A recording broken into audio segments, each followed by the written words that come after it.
बिस्मिल्लाहिर्रहमानिर्रहीम।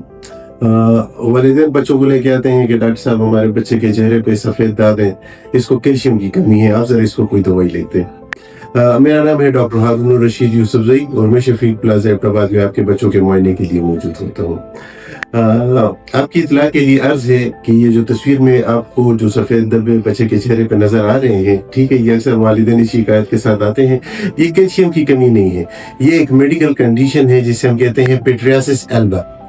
Pityriasis Elba एक बिल्कुल बेज़रर सी बीमारी है, ठीक है, 2 से लेकर 16 साल तक की उम्र के बच्चों को होती है, ठीक है, और ये उन बच्चों में होती है जो साबुन का इस्तेमाल ज़्यादा करते हैं, बार बार मुंह धोते हैं, उनकी जिल्द खुश्क होती है, ठीक है।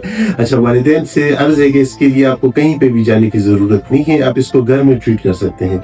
बच्चे ने बार बार साबुन इस्तेमाल नहीं करना, ठीक है। अगर साबुन इस्तेमाल कभी ज़रूरत पड़ती भी है तो कुछ मॉइस्चराइज़र सोप आते हैं, ऑयलम और इस तरह ऑयल्टम के नाम से, वो यूज़ कर सकते हैं। दूसरा, कोई भी अच्छा मॉइस्चराइज़र हो वो अपने बच्चे के फेस पे लगाना है, और कोई चीज़ आपके घर में ना हो तो पेट्रोलियम जेली हर घर में मौजूद होती, वो बच्चे के फेस पे लगाएं, और आपका बच्चा जब दिन में बाहर निकले सूरज के टाइम में तो अच्छा सा सनब्लॉक इस्तेमाल करें, ठीक है। इसके अलावा आपके बच्चे के रिलेटेड कोई भी इशू हो तो आप शफीक प्लाजा में हमारे क्लिनिक पे विजिट करके अपने बच्चे का मुआयना करा सकते हैं। Thank you.